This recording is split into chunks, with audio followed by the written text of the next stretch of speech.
Hey, everybody, it's 6:04. So I'd like to get started. I'm sure we'll have some more people logging in, which is fantastic. So welcome, everybody, to McKnight Rail Trail webinar. My name is Walter Kroll. I will serve as your host and moderator tonight. I serve as president of the McKnight Neighborhood Council. On behalf of the Neighborhood Council, we welcome everybody. Thank you to all of the neighbors, board members, council members that have helped put this together. Special thanks to Brandon Holland and Steve Carey from Focus Springfield, who is hosting this for us. Meeting note, this event was originally scheduled at Springfield College. We had confirmation to do it in person. Unfortunately, due to COVID cases, Springfield College kind of canceled it. So Focus Springfield was able to step in and host this for us. Just a quick history. The interest for the McKnight Rail Trail came from residents within McKnight almost 20 years ago. Some will say it was longer. Neighbors complained there weren't places to walk, bike, or travel within the neighborhood other than the street, which at times can be dangerous. Also at the time, rails to trails were becoming kind of a hot topic, and there were a lot of projects being discussed and done. The council began exploring the possibility to reach out to a local expert, because we weren't rail trail experts, but Craig Velapena from the Northampton area was one. So we reached out to him. We've had countless committee meetings, public meetings, partner meetings, including UMass architecture program. We began working with the parts department and Matt Sullivan's team to develop basic framework on how this would work in the hopes that the city would recognize or see the benefit of a rail trail to the community. With Pat's guidance and hard work, and many people both within the city and within our own neighborhood, and even people that don't live in the neighborhood, were able to help kind of put together a proposed project. It was taken up by the city, and the responsibility for the plan now falls with plan design with Mr. Signoli, Deputy Director of DPW, along with Mass DOT for its implementation. We thought it'd be beneficial for those who haven't heard about rail trails to get some background from someone who's been through many of these and can describe the benefits, the challenges, workarounds that other communities like ours have already gone through and experienced. We also wanted neighbors to understand the impact to them, or potential impact. We want people to understand what changes there would be in our neighborhood and how those in charge would help manage the finished product once this is around. For tonight's discussion, we'll be strictly talking about the McKnight Trail. Craig Velapena will talk about the trail itself. Deputy Director Chris Signoli will talk about the current design of the proposed trail, along with design engineer Dan McDonald. So after the presentation, Deputy Director Pat Sullivan from Parks, Sergeant Richard Pelcher from the Police Department will also be available for a question and answer segment. Please save your questions for after the presentations. We'll allow everyone a 60-second ask or a comment, and then someone on the panel can answer. We'll help you out with a timer. We'll also give you a 10-second warning. Everyone will get one question or thought. If time allows, we'll allow for a second round of questions. At the very end, we'll provide contact info for our panelists. If anyone has feedback, comments, or questions, you'll know who to talk to. It's my pleasure to introduce Craig Velapena. Craig is the Executive Director of Neuralcock Network, a 501c3 setup to call out railroad history on the longest developing rail trail in the Northeast, the Mass Central Rail Trail. Running from Boston to Northampton, it's 104 miles long. This connects directly with over 16 other multi-use hiking trails along the state. 25 years ago, while working in the railroad industry, marketing rail freight in large operating contemporary transloading facilities, he was invited by a regional publisher to write a series of books about the history of old rail lines and their conversion to bike and hike trails. He was later hired by Rails to Trails Conservancy as an organizer, and for 7 years covered the New England region, preventing bad policy.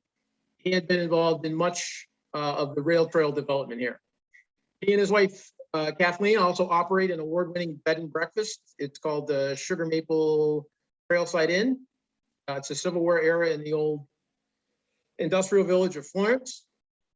It sits 8 feet from the trail, and the renovation was featured on HGTV Restore, an American television program. Today, Craig has given over 1,200 lectures in 21 states on the subject of rail trails in urban areas, their impacts on nearby real estate values, brownfield issues, etc. He's the most in-demand speaker in the U.S. on this topic.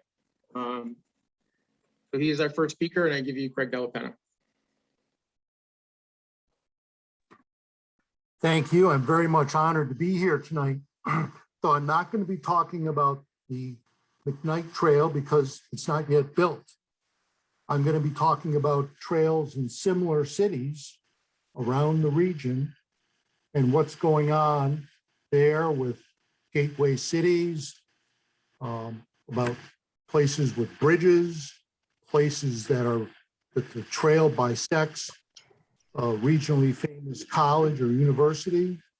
And so that's what I'll be talking about. I'm going to launch this up right now. We're going to talk about Rails to Trails projects in gateway cities. Scroll it up. Here we go. What is a rail trail? We're going to start off with some basics. Where did this idea start? What's going on within 100 miles of here? And what is notable about the network around here?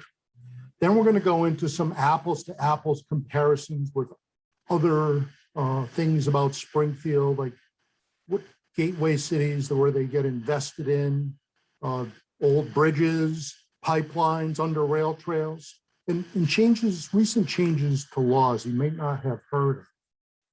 So where'd this idea start? What's going on around here? What's notable about the network here? And by the way, that is a before and after of my house. As Walter said, my house sits 8 feet from the trail. A rail trail is a linear park created from the right-of-way of a former railroad. It could be a bike called a bikeway or bike path, greenway, or sort of a transportation jargon, multi-use recreational path, or MRP. This is your dead railroad in Springfield. I think this is the favorite picture for the Springfield Republican whenever they talk about the Highland Division Rail Trail. But this is what happens when you convert it to a linear park, safe enough for mothers to walk on. This is another dead railroad. There's over 50 communities in Eastern Mass that the DOT bought dead railroad in 50 communities in the 1970s. They had no idea why they were buying them. But today, in the 21st century, we know why these are important. These cause a renaissance in places. But sometimes the trash is there, even in Springfield. This is on the McKnight section of trail, I believe. But these are places that are everywhere now. The densest network in North America is here. But where did it start? It started on a newspaper letter to the editor in 1963. This woman, May Watts, suggested that there would be a better alternative than selling off the dead interurban line west of Chicago to make it into ability for neighborhoods to have these linear connections, to have these pathways. And so the Illinois Prairie Path was formed. And it took about 10 years for it all to get done, but it wasn't easy, but it did get done. The first one around here in New England, the first big one around here, was the Cape Cod Rail Trail. This was done by the State Parks Agency, and it started actually from Dennis all the way up to Orleans.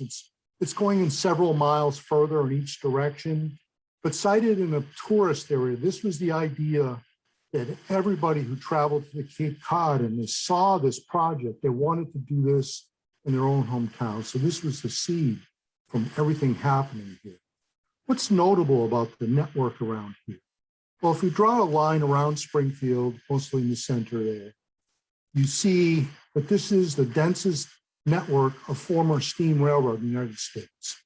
This cord, the network here didn't go to extraction industries like coal mines or asbestos mines. This was termination points. And as it was mentioned by Walter, I used to market rail freight, and I know how to make a railroad work. And I know how to make it, how to take thousands of trucks off the roads. But this is a map of southern New England, circa 1918. The bold lines are the old New Haven Railroad corridors. The competing railroads, call them enemy railroads, are fainter, the New York Central lines and the Boston and Maine lines. But this is the high water mark. Then after 1918, they started to be slowly abandoned over the years. This is what's currently abandoned or a little bit out of date, maybe 5 years out of date. This is what was currently open about 5 years ago. It's significantly more in the green today, I would say. But this is what the final vision will look like. And there's about 25 to 30% more than show up here. Now, these are steam railroad corridors. These are not trolley corridors. If you add those in, the mileage doubles. But trolley corridors are much harder to reassemble than steam railroad corridors. And as I said, that these corridors didn't go to extraction industries. These went to the huge mills. Those mills have closed or being repurposed as apartments, condos, or startups. But most of the rights of way here in southern New England are reclaimable. Now, I am reassembling that one across the state, believe it or not. This is the densest developing network, and it goes right where people live, work, play, and go to school. But what is that red arrow? Well, that's where I live. That's my house sitting next to the trail where we operate a bed and breakfast. And what is this red circle here? Well, that is the section of the York Dead Railroad that is live in Connecticut, going to the Massachusetts border, essentially. But Connecticut DOT, I don't know if you're aware of this, they're starting the process to make this into a trail. This happens everywhere. There's over 200 projects underway within 100 miles of this, 150 miles. The pipeline is under there. The pipeline from New Haven Harbor coming all the way up to Westover is an active fuel pipeline going through Springfield and East Long Meadow and these points in Connecticut as well. But I'll be talking about pipelines a little later on. But let's talk about gateway cities and rail trails. Gateway cities, these are the old industrial centers that fell on hard times when the mills closed and the jobs went away and the gears slowed in our communities. These communities, in the legislature, they banded together under the flag. These are gateway cities, and there's 26 of them. You can see Springfield is on the list with all these other famous places around Massachusetts where the wealth was created, and the mills have now closed. Holyoke. And all the underlinement here shows where trails are under development in gateway cities in the state. You are not alone. You are not inventing the wheel. I wrote a book about Holyoke. I grew up in Holyoke. That book was well loved, went into 6 print runs. But I'm a troublemaker at heart, and I go in and I create groups to create change. And there was change needed in Holyoke. Holyoke, when I grew up there, was the fire capital of the world. There were stories every month on national news, but there were more municipally sanctioned demolitions in an 18-month window than there were fires the entire decade of the 70s. So we set up a group to stop that and let the new generation coming in who want to live in places with grid pattern streets, sidewalks, porches, gritty places, gateway cities. And so that is coming back now. The building there is one that we bought to save, keep it from being demoed. It is now part of over $225 million in both private and public reinvestment into Holyoke after the Holyoke Canal Walk started getting built. The Canal Walk is a rail trail built on the industrial trackage of the Boston and Maine Railroad in the Canal District. The Canal District, ghost of industrial past history. That's where I led bike tours for the last 5 years. There'd be 50 people on this trek. We'd go by where the Canal Walk is built, where it's getting built, where the ghost of industrial past is, all the background stories on the pitched battles on stopping municipally sanctioned demolitions here. Holyoke, parts of Holyoke look like Dresden, 1946, but it is coming back to life. Now we're going to look at some other gateway cities. We're going to go to Poughkeepsie, New York. When I talk about gateway cities, I'm talking about old industrial centers that have been coming back to life here. Poughkeepsie, New York, on 60 Minutes a few weeks ago. Did you see that? There was this young man here. He grew up in Poughkeepsie, New York, and his father asked him to come back home to help him restore the family home. And oh, by the way, if you've ever been to Poughkeepsie, it's like Holyoke on the Hudson River. It's an old industrial city waiting for a renaissance. And here, this guy came to town, helped his father, and saw that there's some things happening here. There was the old dead railroad bridge over the Hudson River that he saw that things were happening. This guy, Michael Murphy, is known the world over as a famous architect with a firm based in Boston. And he's come here to help us, a group called Scenic Hudson, an environmental agency, repurpose an old dead an old dead factory building next to this high bridge over the Hudson River. Standard gauge factory is going to be renovated by Scenic Hudson using Mass architectural firm led by Michael Murphy to do it. Here's what's going on at Poughkeepsie. In 1974, this bridge that's 200 feet above the river and above the city of Poughkeepsie had a 700-foot fire. It never, ever saw another bridge. It sat there over the river and over the city of Poughkeepsie for 40 plus years. It has now been repurposed. There is a new 750-mile bicycle route, 90% on rail trails in New York that takes in this project. There's the dilapidated old mill building right at the parking lot for walkway over the Hudson. A $38 million investment in this big gateway city, which is now spawning reinvestment all over. This is the longest pedestrian bridge in the world, over 6,000 feet long. That's my lovely bride on the left, and two of my friends who are heavily involved in the Gateway project over the city.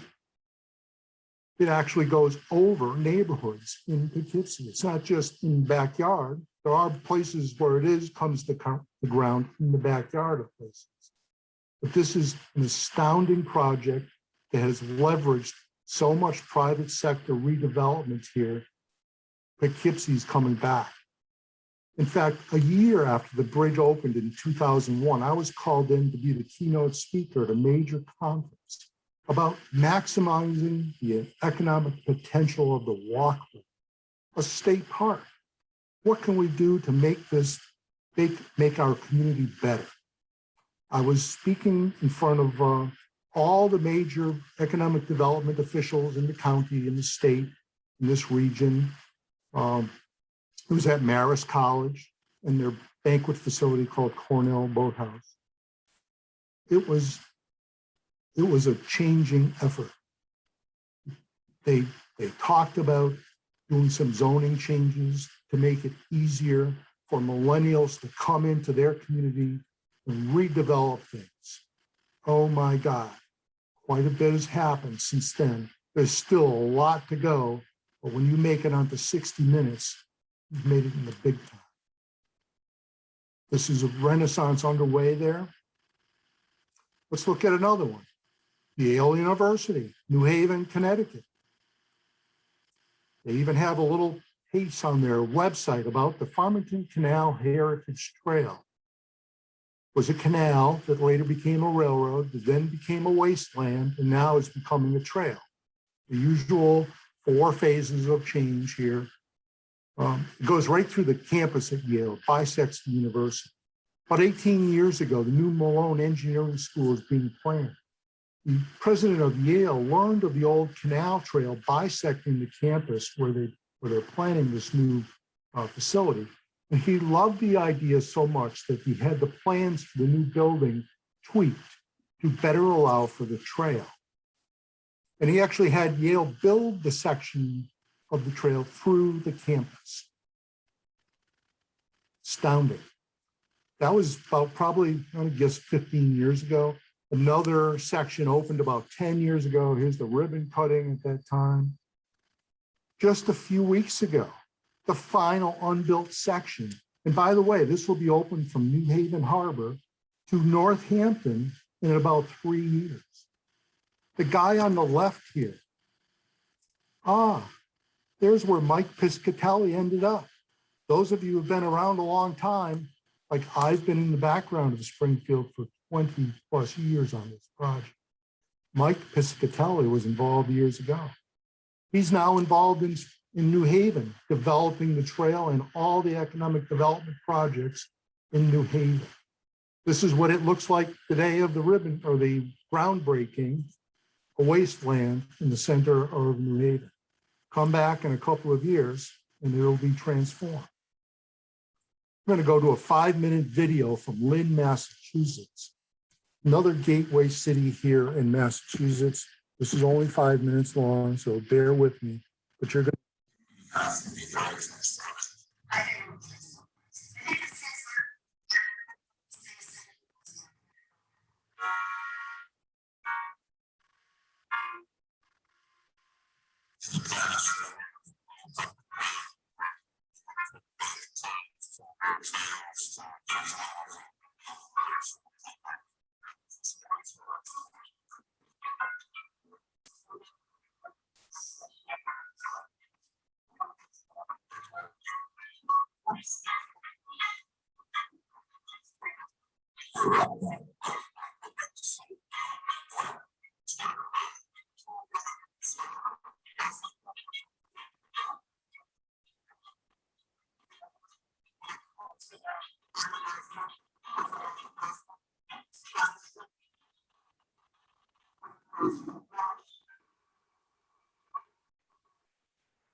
Craig, the audio isn't coming through really clearly, and we can't really understand what people are saying in the video. So if it might be possible to kind of give a summary of the highlights, that would be great. Sorry. Okay. Yeah, thanks for that update. It's a gateway city of Lynn, Massachusetts is building the trail there. This is a very similar situation in Springfield. I'll move on to the next thing. Bridges on former railroads and their improvements to become the best loved place in the town. 5 years ago, City Lab, which does a daily update about transportation or betterments around cities, they did a story about the bright future of the pedestrian bridge. You just don't realize what's going on. Here's another video, but I'm not going to show you the video. This is on the border of Lynn with Saugus, Massachusetts, where the deficient old railroad bridge is in the bottom of the scene here. And that's too complicated to try to put a new replacement bridge in place of the old bridge in the water. So what they did was put the approaches of the new bridge above the old bridge, and they plunked the new bridge down. It fits right on the little shelf there above the old bridge. And so that was what happens to do bridges on trails today on this situation. About 15 years ago, I bought 3.5 miles of corridor, a little less than that, included 3 bridges, and met my new neighbors, sold it to a land trust when I gave them 2 years to buy me out. This is part of the 100-mile trail. This would have been scrapped out, certainly. This was the last of its type still standing in southern New England. 3 bridges. You could do a conventional, very expensive renovation, Or you could get a retired bridge engineer who stepped up to scope out the renovation of the bridges, charged 10 cents on the dollar.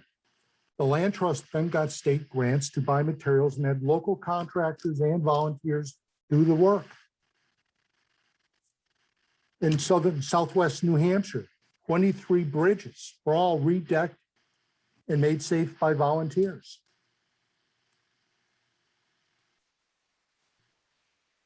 That's the Pony Trust Bridge. They have an annual hike every year. A few weeks ago, the governor just announced that there'd be a new bridge built between Somerville and Everett over the Mystic River, two gateway cities. This is a rendering what the new bridge will be. Under construction right now on Route 2 over Route 2 on Concord, Massachusetts is the Bruce Freeman Rail Trail Bridge. There's another bridge in Leominster and Fitchburg, two gateway cities, that's under construction right now as well. You should probably, if you're really thinking of wanting to learn more about what's going on in terms of gateway cities and rail trails and greenways, sign up for the conference. It's a remote Zoom-based conference in December. The Mass DOT has a very good track record of doing great things on conferences like this. The bottom picture here shows a bridge under development in Lowell, Massachusetts on another greenway trail. Here we have the bridge over Watershops Pond or Lake Massasoit. This is near the campus of Springfield College. These are old historic pictures. As I mentioned, the trail at Lowell, getting the bridge. This is the situation. That's the bridge at Watershops Pond, like a Google map aerial view. That bridge is just quick measurement there. It's 367 feet long. That can be done. Pipelines, under rail trails, there's more going on than you realize. In the mid-1990s, when I was doing my New Jersey book, I came across this trail called the Columbia Rail Trail. And I couldn't imagine where the name came from until they told me it was the Columbia Gas Company that put a gas pipeline under there. And the communities were so thrilled that the pipeline company did this, that they named the rail trail the Columbia Rail Trail. So there you go. In southern Maine, from South Portland, essentially to Portland, from the New Hampshire border, there is another natural gas pipeline. This is actually 700 pounds per square foot. High pressure gas pipeline. They love the idea of the trail being below the ground there so that people can keep an eye on things, and there's no angst there. Pipeline on the trail that's built out in East Long Meadow, a Buckeye Pipeline. They regularly clear vegetation on the trail. They don't seem to have a problem with that. They're going to be encountering Connecticut DOT, who's going to want to put a trail in on top of the dead railroad, or soon to be dead railroad there. Changes in laws that you probably have never heard of. Well, maybe you have. In 2019, the rec use statute in Massachusetts was changed. All states have recreational use statutes that define that state's take on the idea that if you open your land for recreational use, you shall have no liability. All states have had these for many, many years. Here in Massachusetts, and this isn't the first place, it happened in Maine 5 years before this, and this is in 2009.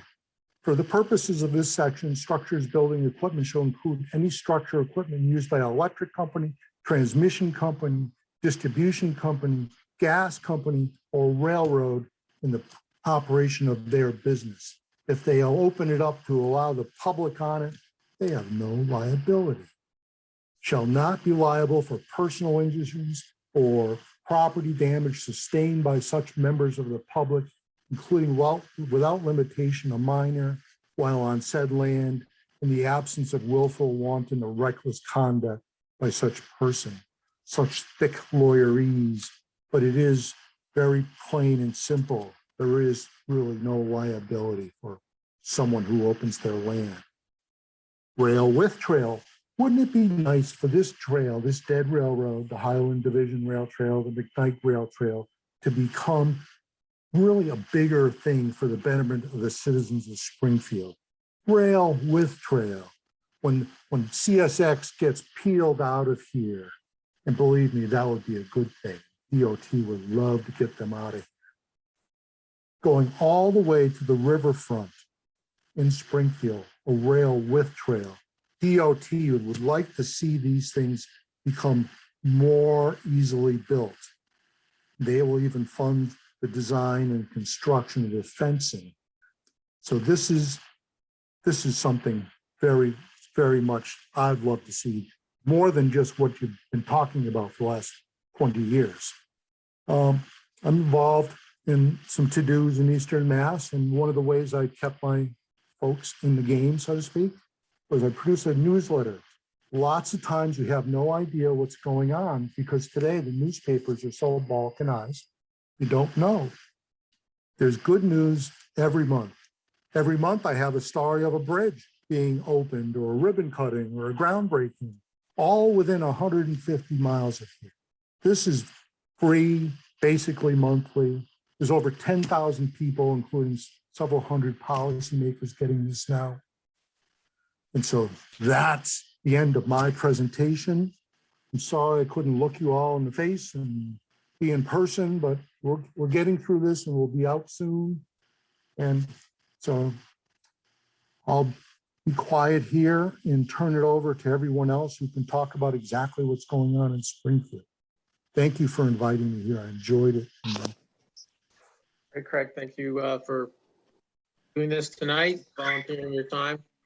Again, we will have questions at the end. So that was kind of a highlight on trails in general. Now we'll turn it over to Deputy Director Chris Signoli and his team to talk about our trail specifically.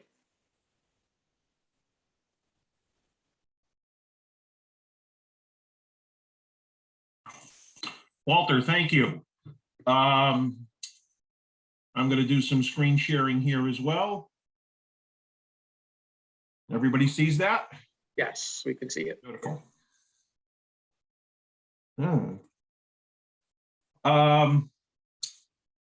Thank you for having us here tonight. And just want to go over, and also with me just is Dan Mccormick. Dan is from the Beta Group. Dan is the designer of the project. I'm going to give an overview of the project, some history and what lies ahead, and Dan's going to go through the details of the project.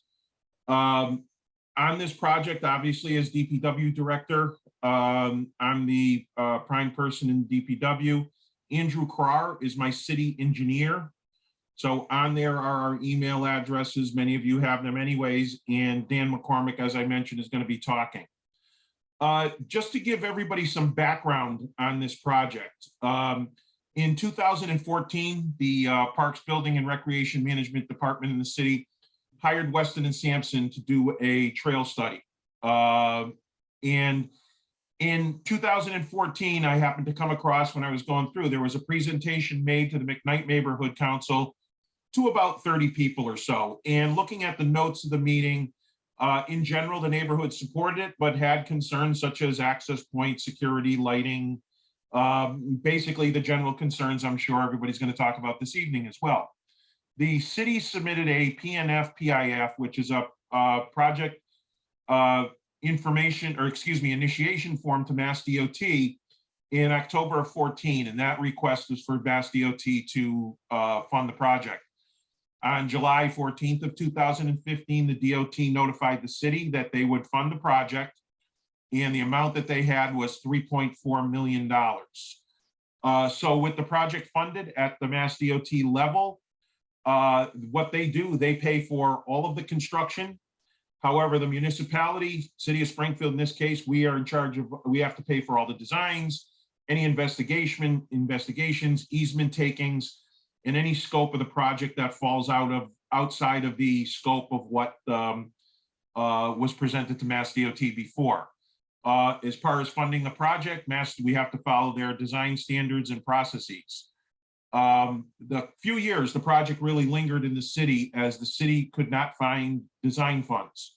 So in November of 18, the mayor turned the project over to the DPW.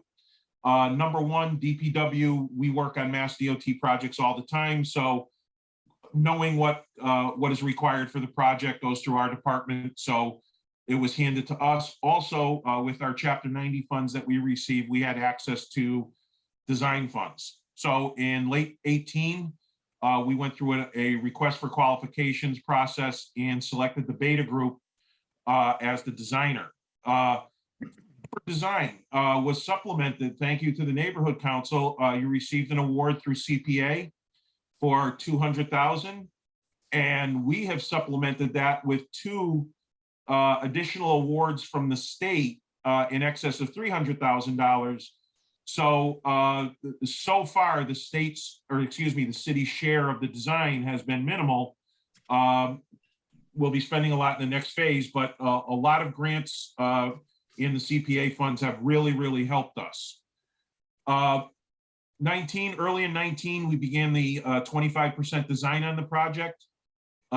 We've also were notified in 2019, for those of you who may or may not be aware, Mass DOT has initiated a design to completely replace the 2 railroad bridges on roadway bridges over railroads on Armory Street, basically the 2 that are adjacent to Albany Avenue, where it intersects with Armory. So that project, we've had to coordinate with them and obviously make some minor adjustments, but that project is going to start to go public as far as public meetings and information probably in the next 5 or 6 months through the state. We, the city, are not involved in the design on that. That is a state project. So we go through the state for the information. We've also met with Mass DOT on a number of other projects, and I'll talk about some of them in a second. The main coordinating entity on this project has been Buckeye. As Craig was mentioning, when these rail lines were abandoned for their use in the city of Springfield, Pan Am and I'm drawing a blank on the other name, offered the abutting lands to the abutters.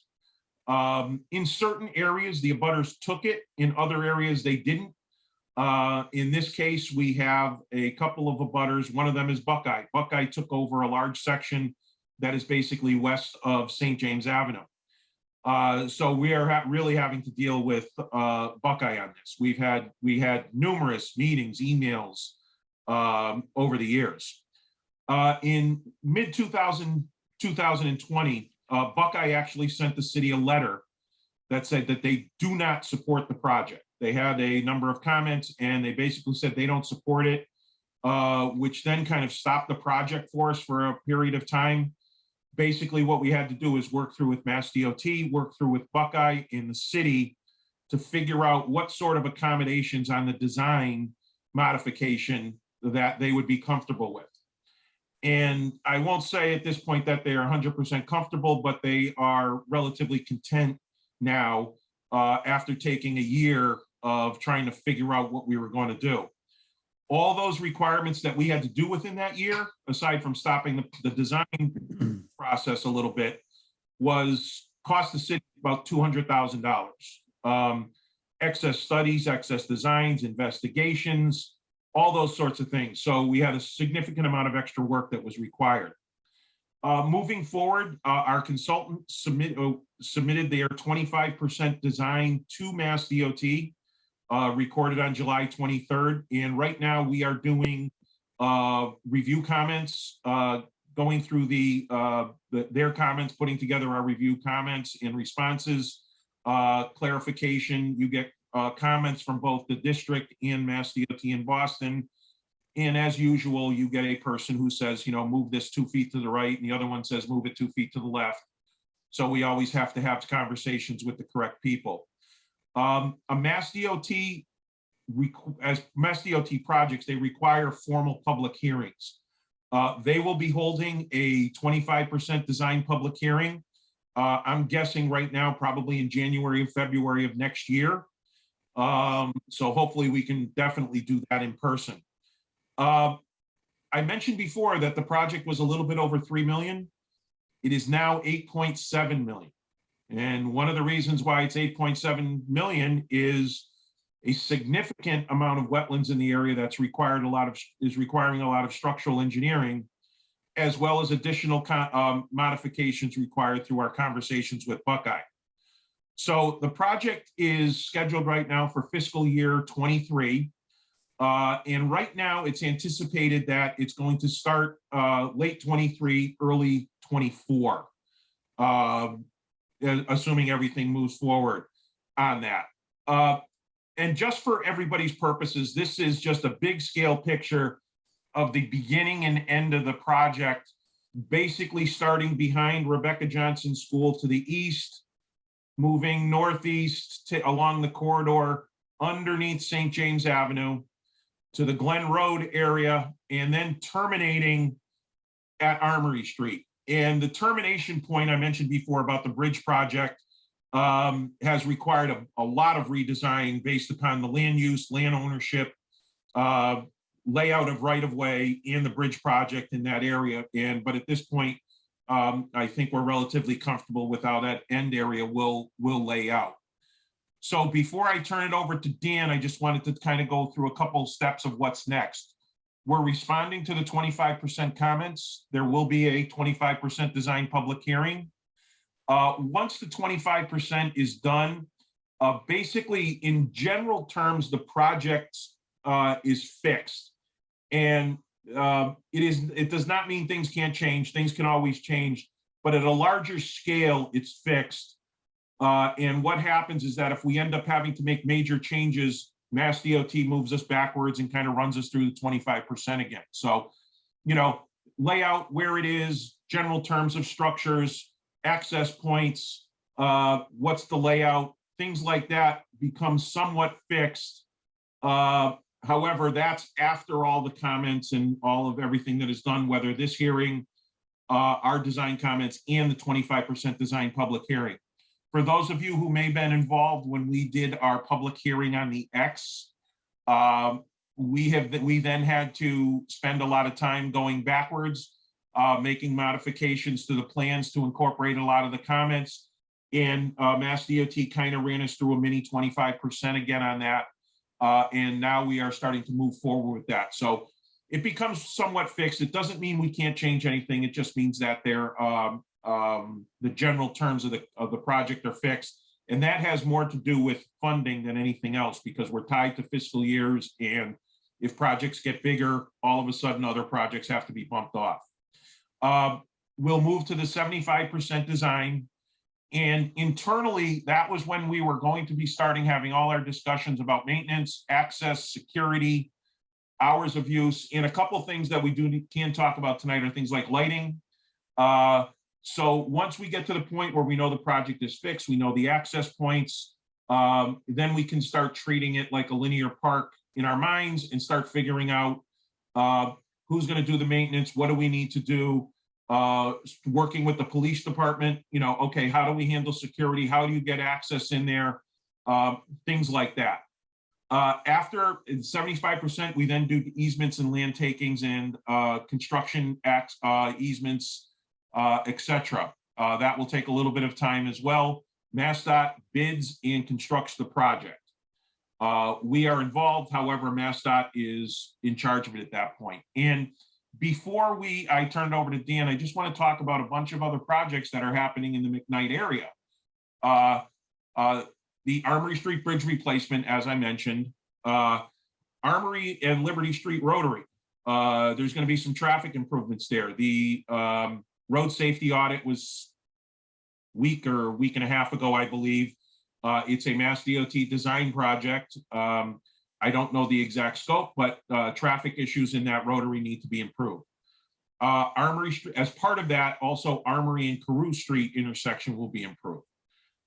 Tapley and St. James, that is in the middle of design now with Mass DOT, not the city. That intersection will become a roundabout. So it will be very interesting. It's right next to our office, so I'm going to have to live with that.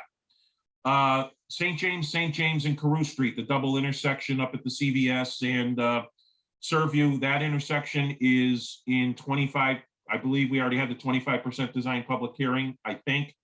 And because it's a Mass DOT design, and that's moving forward. St. James Avenue, the dry bridge over the rail trail project that we're talking about, Mass DOT is looking at a bridge replacement there. They are in the very, very, very early stages of that.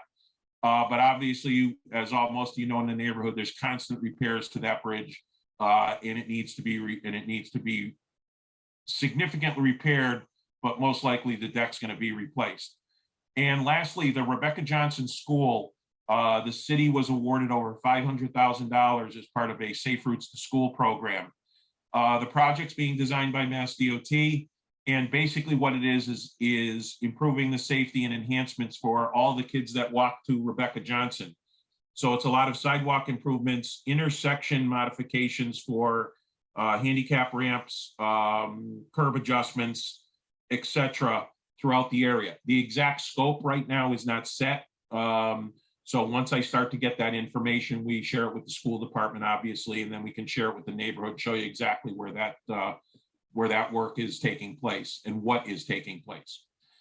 So that's kind of a big picture of the whole project. What I want to do now is turn it over to Dan McCormick to go over some of the details about the project.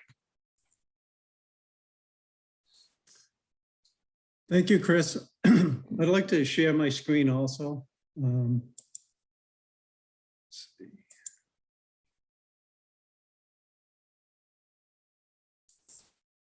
Can everyone see that okay? Yep, we can see it. Okay, so thanks, Chris. That was a great overview and will save me some time. Let's start with the project locus. This is a USGS map just showing the general location of the project in Springfield. It's a 1.5 mile corridor just to the south of Route 291 and to the north of State Street. If we look at an aerial locus map and then some of the other detailed features of the project, we can see that it goes right around the McKnight neighborhood and is directly adjacent to the McKnight Historic District. And we're calling the beginning of the project where the trail will meet Armory Street. If I zoom in a little bit here, we can. Hey, Dan. Yeah. Are you able to expand that? You mean zoom in or? Expand the screen itself.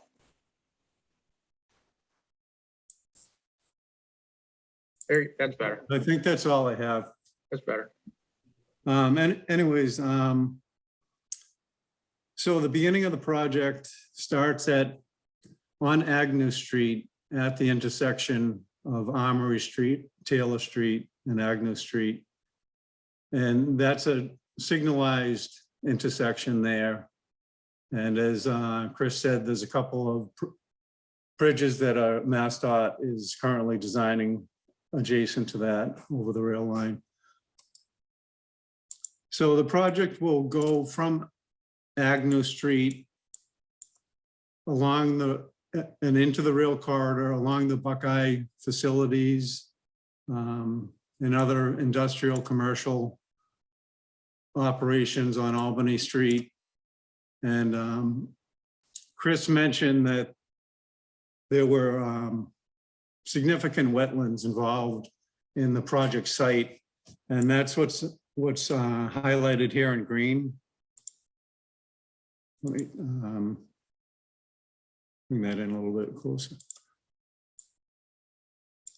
So in order to reduce the impacts to all these wetlands that are in this stretch of the corridor between Glen Road and St. James Avenue Bridge, we're proposing a elevated footbridge, elevated above the wetlands. It's a wood or composite footbridge structure that's approximately 1,900 feet. It's quite a distance. That's a little over a third of a mile, just to be able to make the project possible by avoiding the impacts to those wetlands. So there are several constraints on this project. Chris mentioned Buckeye Petroleum Pipeline.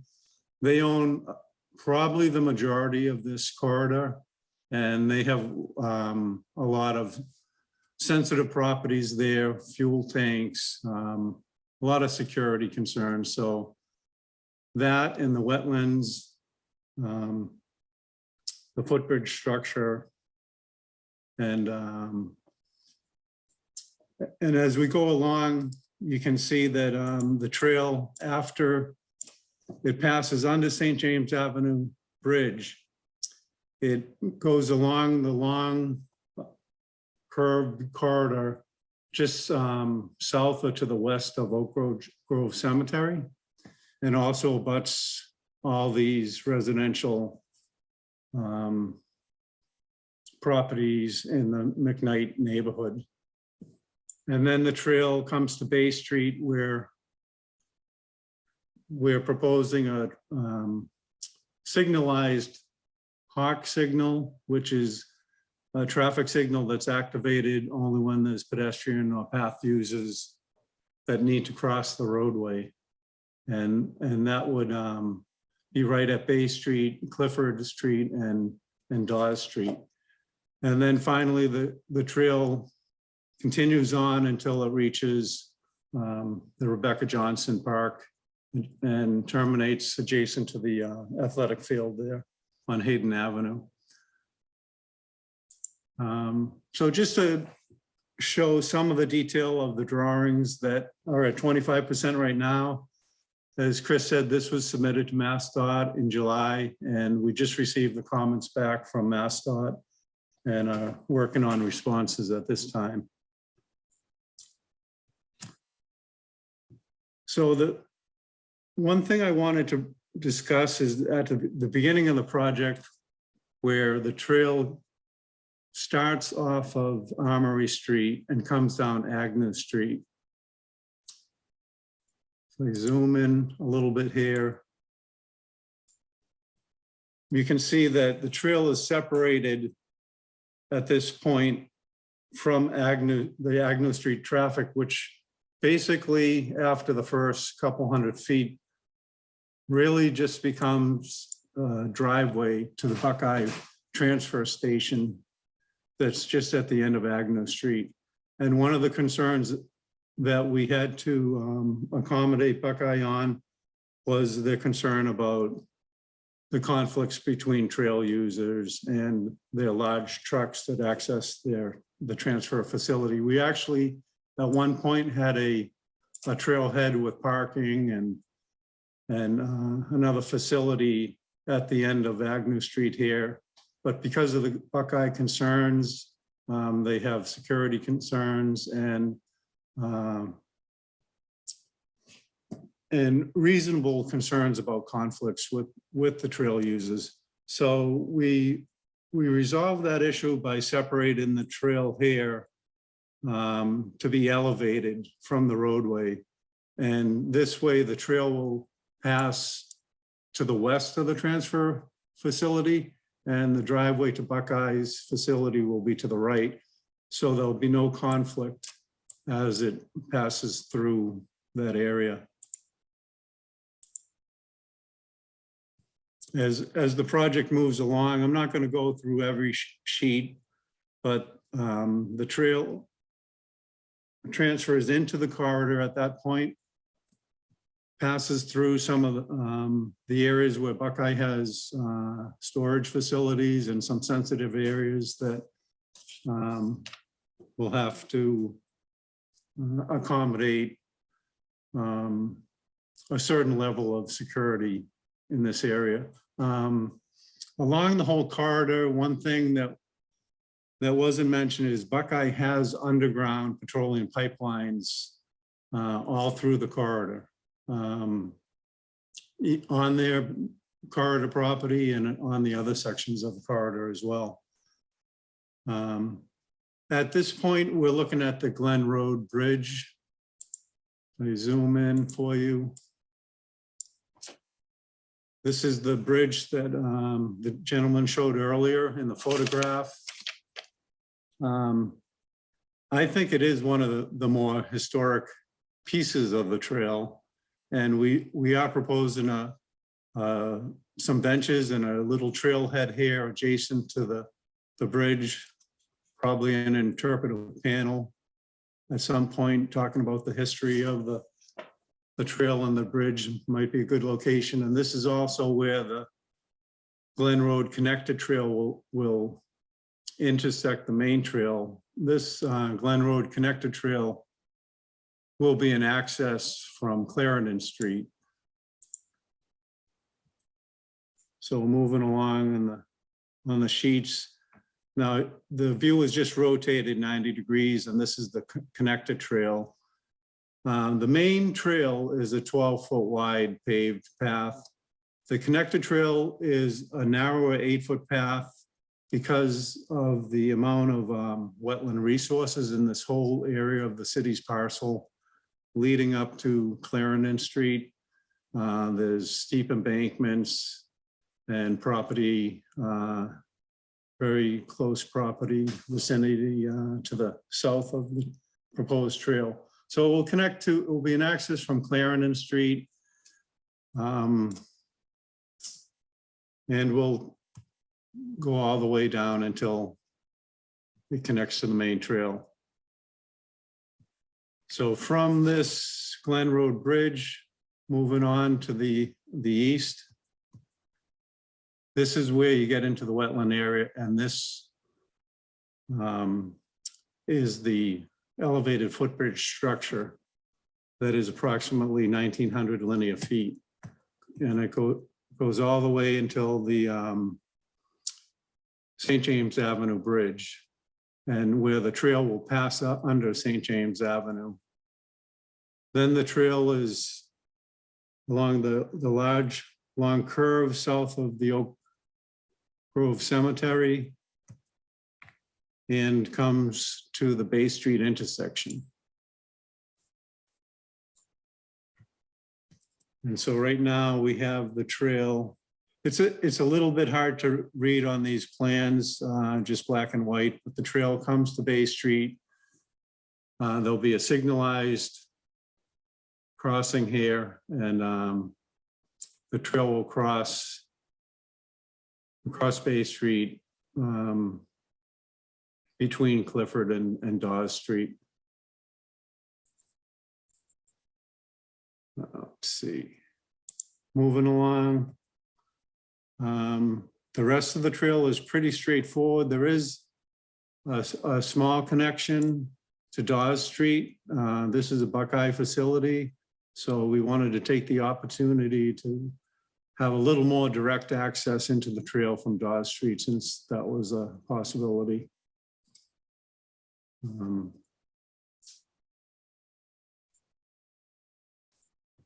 Okay, so moving along, there's a couple more sheets. And then we get to the end of the trail at Rebecca Johnson School, Hayden Avenue. This is the athletic field. And then the trail would terminate and mix use with Hayden Avenue. And there would be a couple of parking spaces available, disabled parking, and a few more spaces. And that in general is the overview of the design at this point. It's 25%, normally 25% in terms of MassDOT projects means more like 50%. There's a lot of design that went into this to this point, and we have some good comments from MassDOT. There's always issues you have to deal with, and we're weeding through those right now to see how we can finalize this design and keep it moving forward. So with that, I think I'll pass it back to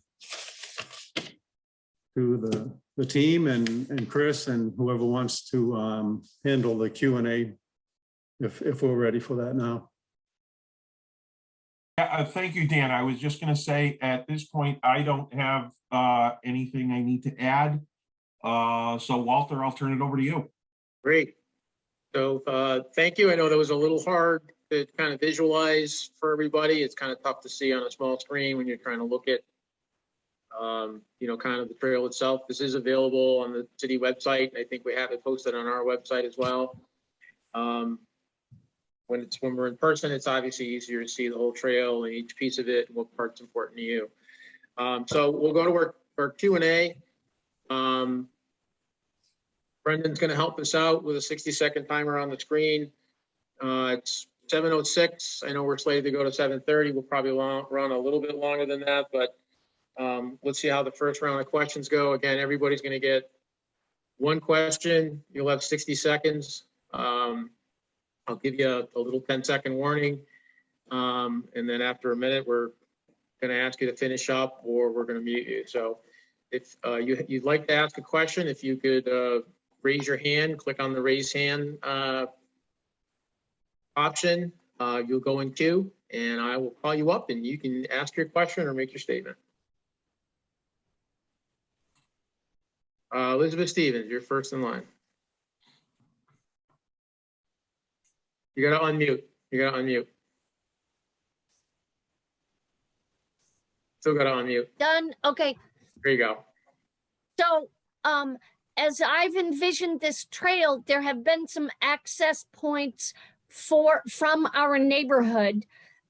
There is a city-owned property on Monmouth Street, and I think we envisioned access from the neighborhood on Monmouth Street. And I also wondered if there might be handicap accessible access from St. James. And I'll just wait for your answer. Okay, Chris or Dan? I'll take that, Dan. On the Monmouth Street parcel, I'll look into that, Liz, because I know we looked into what was going to be happening with that parcel, but I'll double check that, and if we can use it, great. On the St. James Avenue, the goal eventually when that bridge is replaced is there will be access from that location. We can't do it as part of this project because whatever we end up building is going to get ripped out. So that's why I mentioned that they're in the early stages of that project. So the goal is when they do it, that there will be access from St. James Avenue. It's going to be tough. It's steep. It's going to be a long run, but it will be there. Okay, very good.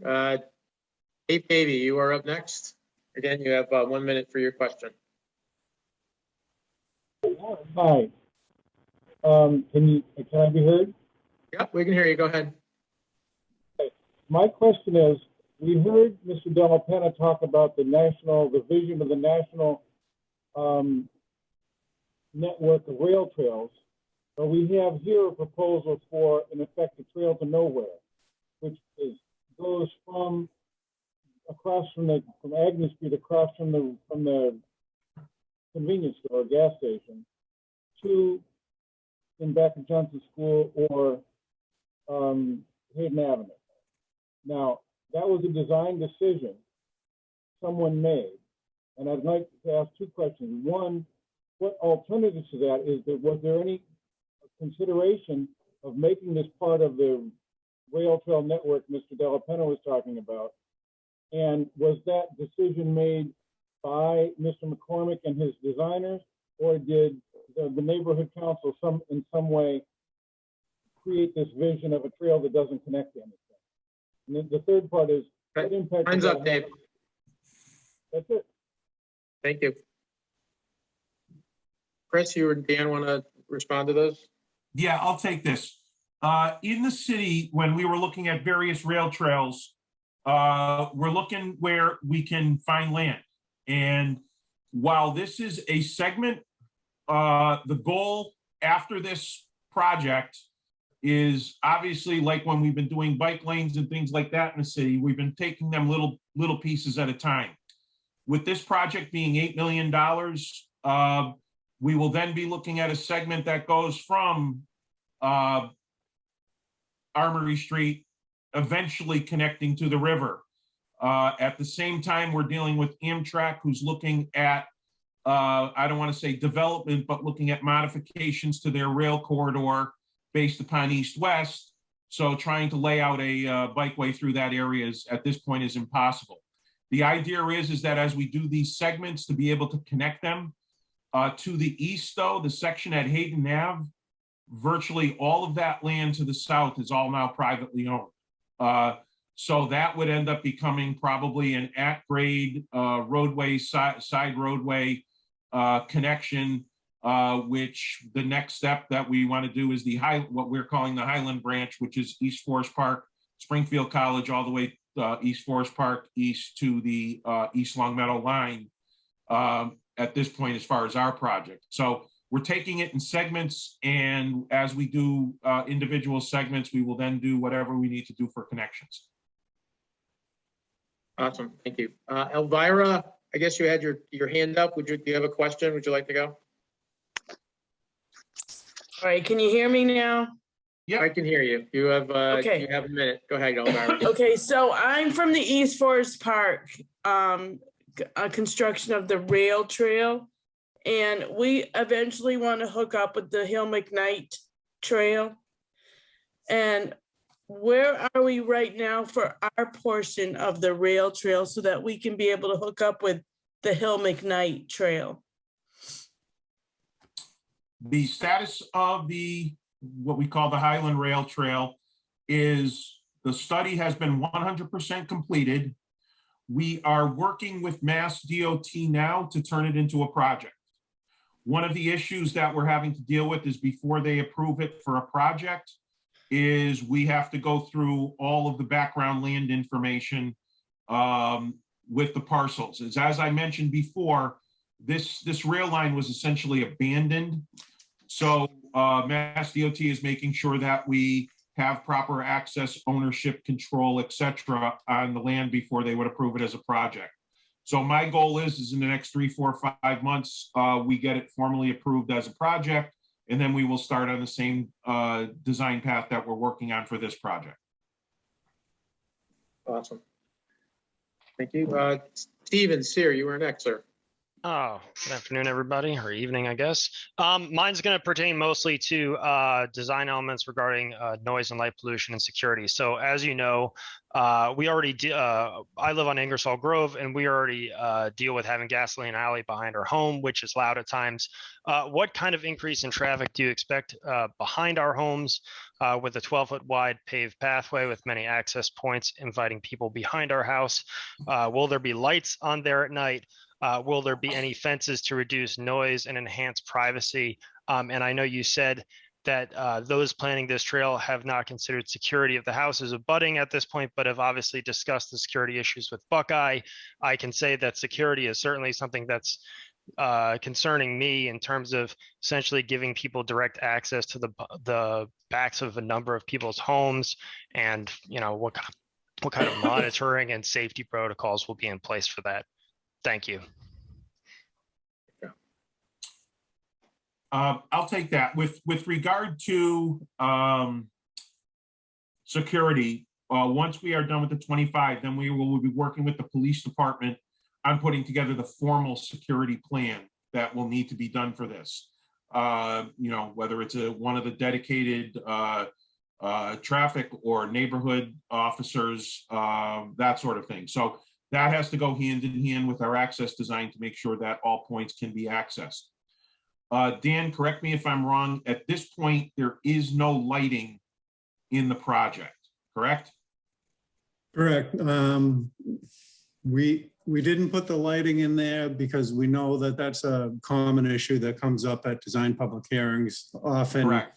50% of the people want it, 50% don't.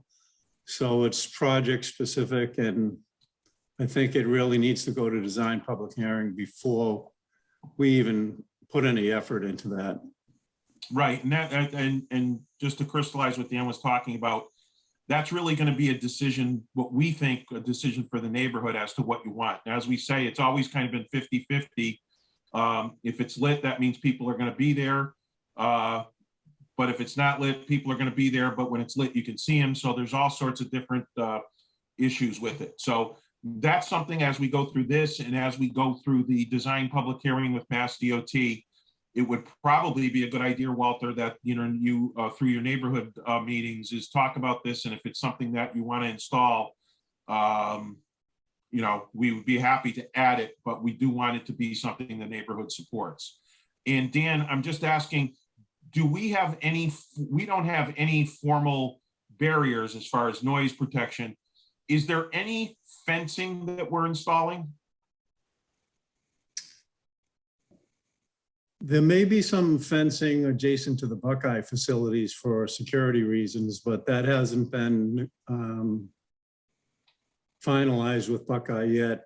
There's rail that's adjacent to some of the steeper areas of trail, but that, as far as fencing, it's more of like a post or double post rail as opposed to a fence. But I'm sure there'll be some fencing needed in some areas adjacent to properties and maybe near the bridge and any areas that might have a drop off. But as far as for privacy, it's a shared use path. As far as I know, there'll be no permission for motorized vehicles on the trail other than maintenance occasionally. So I don't think that the only noise I think you'd have to consider is people's voices. Other than maintenance, occasionally maintenance vehicles, and when Buckeye needs to use the corridor. Right. Okay. Are you on mute, Chris? No, if that's it, then that's the conclusion of that, Walter. Okay, very good. Barbara Gresham, you are next. Yes, thank you, Walter. Thank you, Dan and Chris, for a great presentation. My question is, how many miles is the trail? And I know it's going to improve the safe route to school for Rebecca Johnson. So can you expand on that a little bit? I know you said that sidewalk will be one of the things. What else specifically will improve the safe route to school for Rebecca Johnson? Dan, what was the total length again? 1.5 miles. Okay, so 1.5 miles. Okay. With the safe routes to school, Yeah. a Mass DOT project initiative that is part of school projects. Historically, the state MSBA, the School Building Authority, does not, as part of projects that are built, does not support any costs with regard to off-site work. So when schools are being built throughout the state, off-site work isn't being done because municipalities would rather spend it on the building. And Springfield is guilty of that as well. So a lot of these projects and building projects and school projects that when they were built, the whole idea wasn't to be primarily neighborhood schools and we want the kids to walk. However, in areas, especially like McKnight, you have a lot of old, non-improved intersection, as far as sidewalks or something, not in some cases, not even handicap ramps. So the idea for the safe routes to school is that a student, a person, basically getting from point A to point B in the neighborhood, and with the either, depending on your point of view, the origination or the termination being the school, that everybody can get there. And that's not the case now with a lot of either poor sidewalks. So the idea is sidewalk work, improvements at intersections, and we also at the same time work with the school department on crossing guards and, are there better places to be?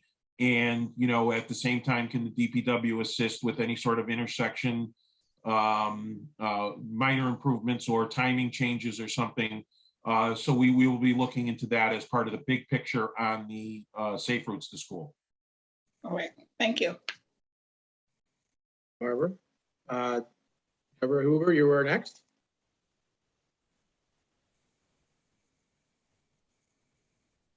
There we go. Hi. Hi. Two questions, if I may. I don't know how long the Columbia River Greenway is at this point in Westfield, but it seems like they're making great strides at extending that trail. And I wonder what we can do to make things happen a little faster here in Springfield. And secondly, since the 25% design is basically a drop dead, we don't want to have to go back and change it. Is there any input that we as the public can make before it's too late? Oh, Thank you. Debbie, yes, absolutely. And the reason I don't think drop dead is the correct term, but once we have, for example, this meeting, we do our 25% review, then there is the public hearing. After all of that is when things start to become relatively fixed. Right now is input. You know, if there's something that still needs to be looked at, we're going to do that as part of our review in the 25% before we move to the next stage. So this was one of the primary reasons why we did this now, because in my opinion, the Mass DOT public hearings sometimes are a little stale. And in a lot of cases, people get a little intimidated. So we want to do it this way. And when Mass DOT has their hearing, getting your comments in on that. And that's basically what we ended up doing on the X project. We ended up having to make a lot of changes to accommodate the concerns. Great, thank you. Stephen, you're next. Yeah, can you hear me? Yes. Yep. Evening. I have three quick things I'd like to just touch on. One, considering the pathway, going back to New York, of course, the walkways in New York have like 2 lanes, each directions. Is that part of the plan? Second, what about putting in, let's say, solar-powered motion detectors, especially for lighting, especially near homes? Third, what about putting up fences, especially closer to homes, to discourage folks from just going onto other people's property? I wish I have a couple more, but I think I ran out of time. Stephen, Chris? Yeah, every one of those is a valid concern. Most of these designs, Dan, I'm 99% sure we have it on this. You know, when the pathway is set, it will be striped, so you have one way and one way, you know, the other. Adding in some security fencing in certain areas, I do think that's going to be a big concern for a lot of people. So that may end up being something that has to get added. And what I would obviously suggest too is that attending that Mass DOT public hearing so they can also hear it from the residents as well. And I'm trying to think what the third item was. I'm looking at my scratches. The third, okay, can you hear me? Yes, I can. Yeah, the third was about, let's say, solar-powered motion detector lightings close to homes, especially. Yeah, I can, just from a general security standpoint, I can guarantee that this bikeway is going to have a lot of cameras for security purposes. And the motion detector lights, you know, that's one of those things that I think in the end is going to be 50-50.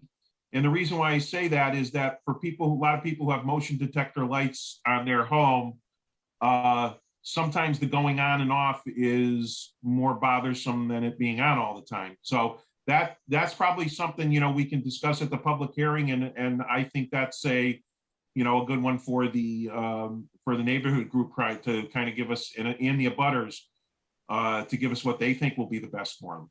Because I don't think in the end it makes, you know, it really doesn't make much difference if we're putting in lighting, you know, what we're doing to it. So it's not, you know, it's not really a cost issue at all. Thank you. Appreciate Thank good presentation. Jacqueline Fleet, you are next.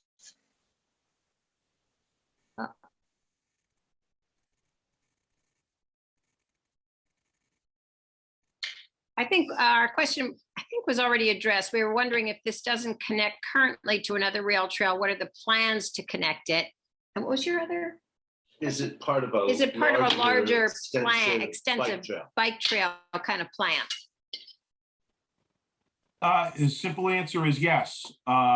We have the Connecticut River bikeway. Our goal is to be able to connect this project eventually into it, so that being able to go north and south and up and down this bikeway is what the plan is. I think one of the issues that we've been looking at from a planning perspective is in areas where we know we can't do that on or immediately adjacent to active rail lines, we then have to find another way to do it. You know, for example, getting through downtown, how can you do that in a real creative way? You know, or going down, whether it's Lyman Street or Liberty Street or something like that. How can you do that in a real vibrant way that the, you know, you're not mixing with traffic every 20 seconds and becomes a lot safer and becomes much more of a direct route. So that's from big picture planning, you know, standpoint. Yes, we want to do it. And there's all those little stumbling things that we're trying to figure out where we can go next. Great, thank you. Thank you. Catherine Nordstrom, you are next. Do you have a minute for your question or statement? Yes, thank you. So I don't want to be a downer. Can everyone hear me? Yes, we can hear you. Okay, but we're abutters on Ingersoll Grove, and we've lived in other gateway cities, specifically Lawrence, for a number of years. We just want to be real that Springfield is not Concord, it's not a little Cape Town, it's not even Northampton. We're wondering how you're going to deal with Springfield's specific problems and why that's not being addressed in the design phase of the trail. For example, how will you keep the trail from becoming a racetrack for the illegal dirt bikes and other vehicles that are currently causing a lot of problems in the city?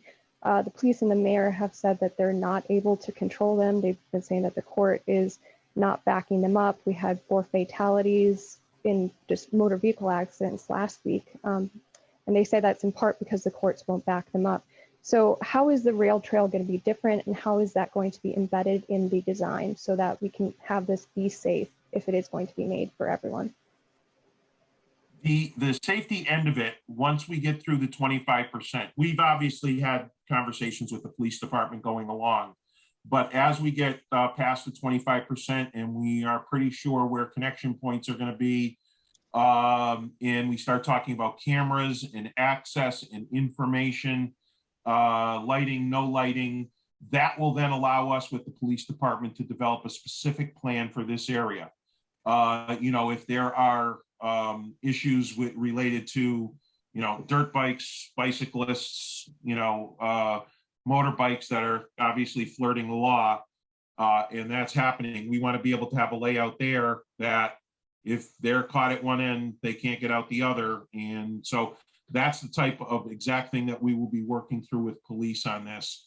Once we get past that 25%, how they're going to access it, and, you know, how we're going to do it, where we place cameras, accessing the cameras, all that good stuff is where we will be going next. Thank you. Jennifer's iPad, you are next. You have 1 minute. Hi, thank you for presenting this meeting to us. I want to know how a group of 30 people in a neighborhood of 5,000 people decided that this would be the right project for our neighborhood. My question is, who authorized this as a project for the neighborhood on behalf of the 5,000 residents? And how do we comment on this besides the 1 minute we get at this meeting? How do we get notice of the DOT presentation? How do we get input with our city government as to how this affects us? Because I have the same concerns as the last person who spoke. This is a trail that goes nowhere next to oil pipelines that's being put in after the fact when property owners have already invested in their property and are now going to lose their rights to privacy, noise, light, other things. So when do we get our say on this particular project? This is not Cape Cod, as she said. As we're doing tonight, and then Mass DOT will have as I mentioned, a 25% design public hearing. And anytime between now and then, getting information to us, to the DPW, either through Walter and the neighborhood group, if you so choose, or on your own. When the public hearing is held, as far as notice for it, I send out emails to everybody. We posted on our Facebook page, our website, city's Facebook page, city's website, to get that information out. And right now, I think it's a 30-day notice. So that notice, you'll have plenty of notice for that. My hope, my goal is to have it in person, in and around the neighborhood, as long as we can find a location a la Rebecca Johnson School or something like that. So that would be my goal. As far as going backwards, when the project started, I don't know the origin of the study phase of it, and it may or may not be when Walter was around either. But I know that in going back and looking at it, one of the things that we do in the DPW when we talk about various projects, we go to neighborhoods, and when we go as best as we can. And if it's 5 people, there's 5 people. If there's 40, projects like this, initiation, with the neighborhood council support, we talk to city councilors to be able to do it. So, projects start at small levels and gain. If it is a project that you are not comfortable with, please feel free, especially when we have the Mass DOT public hearing, to share all your concerns. Whether that's really going to change it. That's the difference. Great, thank you, Jennifer. And just FYI, this came from neighbors. I've been involved with the council for I believe 18 years. It predated me. So we've had public hearings, we've had McKnight council meetings, we've had meetings of Rebecca Johnson, we've had all kinds of meetings and tried to do notifications throughout this. And actually, tonight's meeting was really for people like you, for people that have concerns. This wasn't a required meeting, but based on trying to serve the neighborhood and answer questions. That's why we thought this was important. So, Chris has kind of given you some guidance, and we're glad you're here and voicing your concerns. Next is Juan Latore. You're next. You have 1 minute. Good evening, everyone. Thank you. Just a question maybe for the city. Obviously, the cost of this project has gone up significantly due to the presence of wetlands. I don't think, though, that the wetlands just developed, maybe more so just our understanding of their impact. I would just ask that you speak about this a little bit more. Was it that until we got started, they were not properly delineated? Maybe they're not shown on, say, like a mass environmental map, a city of Springfield map. Certainly, I understand the need, how wetlands can change the design criteria. But I'm just trying to understand, did we not know about the wetlands, or maybe were we just a little premature with the total cost, estimate compared to what we have now? And otherwise, just great presentation and excited to learn more. Thank you. I'll answer kind of the big picture of it, and I'll rely on Dan for an answer or two. With regard to the wetlands, we knew there were wetlands there. And once we started to get into the design, it's okay, if we're going to be impacting the wetlands, and to what scale, and to, what's the impact? How long is permitting going to take? And then as we came up with ideas such as an elevated walkway, the expanded cost on the project is 100% fully supported by Mass DOT. When I say fully supported, number one, in pennies, nickels, and dimes, but also they support the major, I'm going to say major change, but basically major addition of what we had to do with regard to wetlands. So they were in full support of this. So, and I didn't think that the scale of the wetlands would be there. One of the things that basically we ran into was when the rails were removed, certain areas had major alterations, excavation that was done, a lot of area, ballast was taken out, etc. So a lot of that regrading has caused a lot of pockets out there. So that's what we ran into over the years, because a lot of areas just had low points, even when the rail was active, just had low points and really didn't impact anything. So once you take that out, all of a sudden you start impacting a larger area. So Dan, I just don't know if you want to mention anything about the other changes we had to do with regard to wetlands. Yeah, so the wetlands was part of Beta Group's design scope to delineate them. We knew that there were a lot of wetlands out there, and then when we sent our environmental scientists out to delineate it, there were literally hundreds of wetland flags and quite a bit more than we had anticipated. And so I believe in the feasibility study, the project cost was probably lower than it should have been. Even with the structure that we were anticipating, we were getting a higher number. And then when we further developed the 25% to avoid the impacts to the wetlands, like I said, we're at now a 1,900 linear foot elevated footbridge. And that's quite a cost. You know, we're talking, I don't know the exact number, but it's 2 or 3 million, I think. And it's actually going to be probably one of the nicer features of the whole trail. You're going to have an elevated footbridge. I don't know if I can share my screen again. I have a kind of a rendering of what that might look like. So, you know, you'll have a footbridge that's going through the wetland area, elevated off the ground 4 or 5 feet. And you'll be able to look out at the wetland resources, whatever biodiversity there is out there. And it'll be sort of a focal point or a piece of the trail that will be nice to travel along in this stretch. So I just wanted to mention that.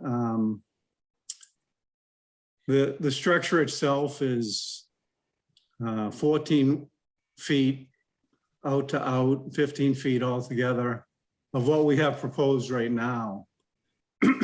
This still has to, in the next design phase, go through Mass DEP and get their approvals. One of the challenges with an elevated footbridge is the, you know, the sunlight that gets blocked due to, from the wetlands. So the wetlands can struggle if it's not high enough. The sunlight comes in from the edges. So that's why it's elevated and not just like 6 inches or a foot off the ground.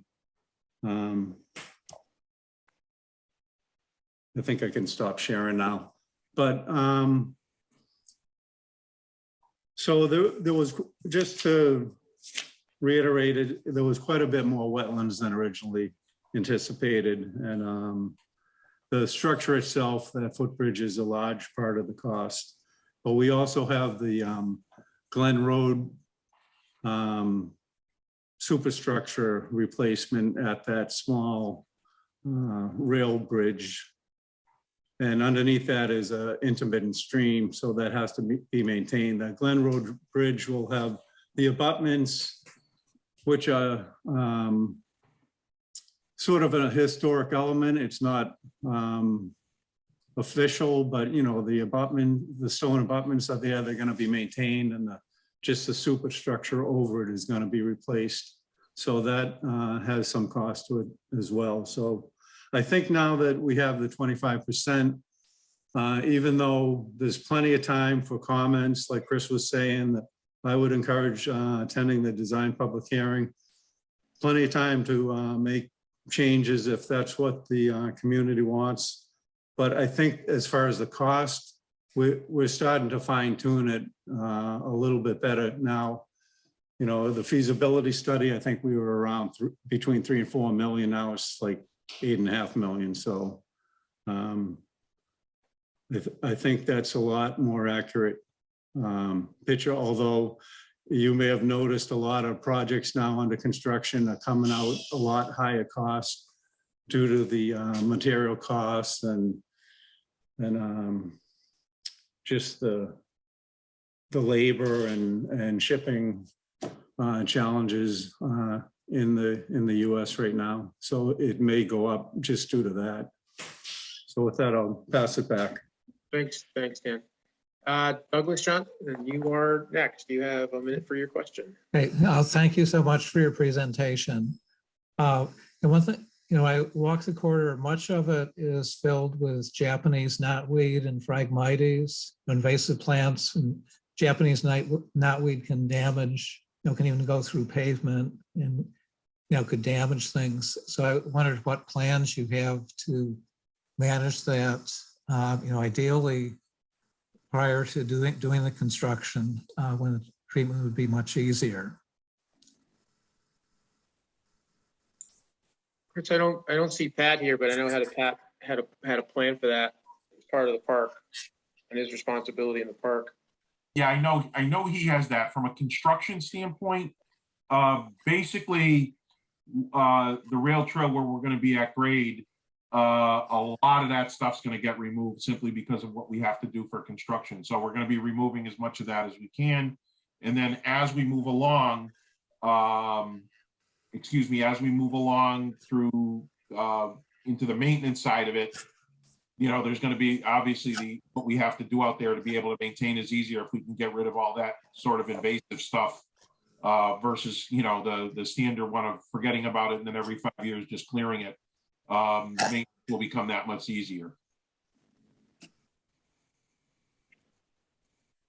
Great. Next question is for Betsy Johnson. I guess I'm unmuted. We can hear you. Yeah, I just wanted to put in a plug for Walk Bike Springfield, which is a group of residents who have been meeting now for about 7 years, who are looking at improving biking opportunities for bicycling and walking in Springfield. And coming back to the woman who asked about, is this connecting to anything?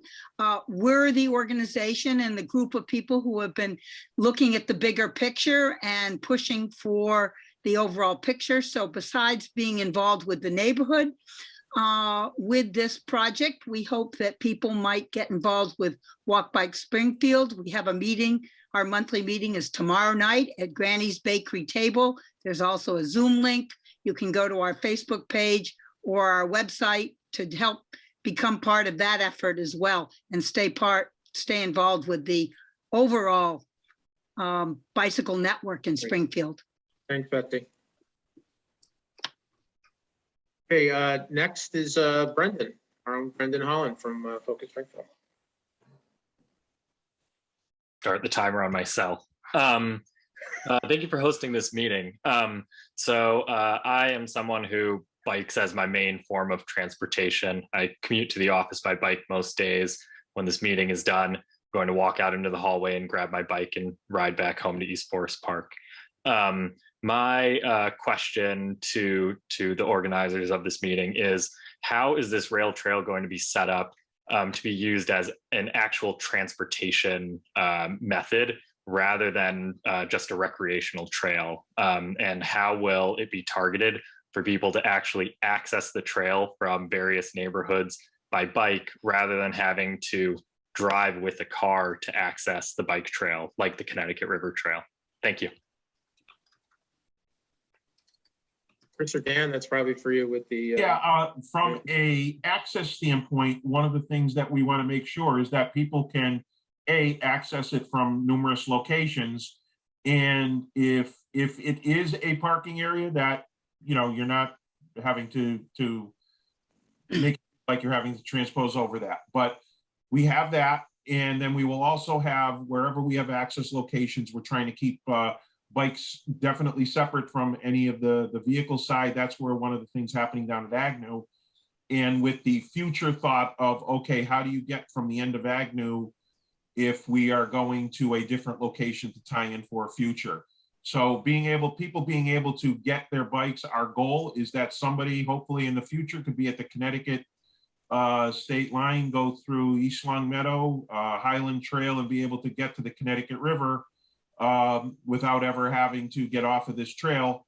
However, at times you may have to traverse on a roadway or adjacent to a roadway to be able to do that. So that is our goal, to be able to make it a transportation as well as a recreational hub. Awesome. I'll buy you dinner once I can make it from Forest Park to State and Maine. I take cash donations. Thanks, Chris. Okay, thank you. Next is Ann Richmond. Hi, just thank you so much for having this meeting. I've lived here 25 years now. I love this neighborhood. I love the city. I just want to commend folks for providing the amount of community input that has happened over the years. I want to, just as somebody who's been here, attest to the fact I've been to multiple meetings, multiple times, lots of different faces around the table, not the same old small crew of people. And I know, more people need to come in at each stage, and that's a good thing. But just to attest to the fact, as somebody who's lived here for a while now, that there's been lots of ways to get involved and to give input. I think this will be a huge quality of life improvement in our neighborhood. I'm somebody who walks every morning for a couple miles. Crossing the intersections that need to be crossed in the morning is difficult and dangerous as a pedestrian. So I'm looking forward to this. Thank you, Ann. Thanks for sharing. Next up is Damian Phillips. Damian, you have 1 minute for your question or comment. Very quickly, when McKnight was built, it was built in 1887. We did not have any vehicles that transited our area. We had a horse and buggy. The sewage system was also built in 1887. In that time period, it was never upgraded. It's still the original sewage system. Currently, we now have a superhighway that runs down through our neighborhood called St. James Avenue, which the city has created. It was never in our design project with the McKnight historical.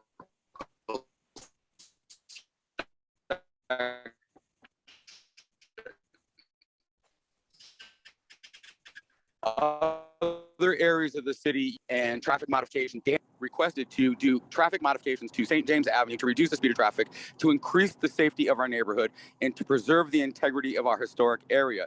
They have been ignored over and over again. We've asked you for elevated crosswalks to slow the traffic. There are multiple accidents every day on St. James Avenue between the bridge and State Street. Lots of them are not reported. Several of them are reported.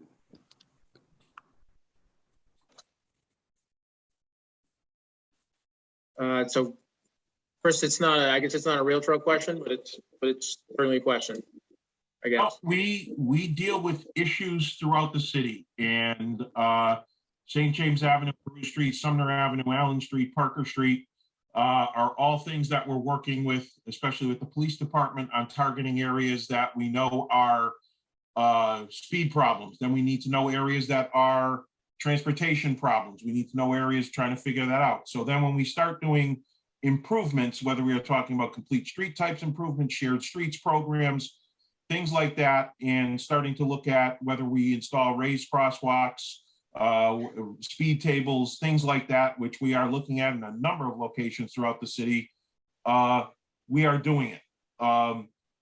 In the city of Springfield, people speed. The accidents that were referenced last week, every one of them had people going over 80 miles an hour. I don't care what I do for a design of the roadway, that's not going to save a person's life when they're driving at 80 miles an hour on city streets. So our improvements that we're trying to do, and at the same time, having to accommodate my friends at Walk Bike, having to accommodate all of our complete streets, it has an impact on how we do the design work on those locations. So everything on all these roadways we look at, we take what we can and turn them into projects and look at other alternatives that we can do along corridors. And places like St. James Avenue and other places, speed boards, getting speed information, looking at number of vehicles, times, all that data gets in. So we do that all the time throughout the city. Yeah, but for over 30 years, we've been ignored, and it's time to stop ignoring us and do something to. Okay, next up is Roberta Kilkenny. Roberta, you are next. Yes, good evening. I just wanted to say that I'm really thrilled about this discussion, that I learned about the McKnight Rail Trail before I even knew about the McKnight neighborhood, and it was the rail trail that brought me to the neighborhood. So I'm really glad that we're all here tonight. I wanted to say in particular, I'm looking forward to access points that are designed in a way that persons who use wheelchairs or other assistive devices can access the area as well. Thank you. And the one item I will say about that, everything on this trail will be access points 100% ADA compliant. So people, not just people with wheelchairs, you're talking about mothers that are pushing strollers and bicyclists not having to deal with grade changes, be able to get in and out as easily and swiftly as possible. Excuse me. Other than that, I am all set, Walter. Okay. Thank you. I think everyone's had a first go around, or are there any other questions? Okay, so thank you everybody for coming. It sounds like for an action item, Chris will probably have another meeting regarding lighting, some of the safety concerns. Absolutely. That we could probably host, or if you want to host it, we're happy to do either for the neighbors. That's definitely an open item. Everybody's contact info is listed here. So Mr. Signoli, Pat Sullivan, if you need someone at Parks. Sergeant Pelcher, thanks for coming. He was on the call. He's the quality of life supervisor for the city. He's also Officer Roseman as well as our local contact. Craig Velapena's information, and of course our information. So thank you all for coming. Thank you, Focus Springfield. Thank you to the McKnight board for their efforts in putting all this together, and thank you to the neighbors for coming out and learn more and share more, so that this is a good thing for everybody. Thanks, everybody. Have a great night.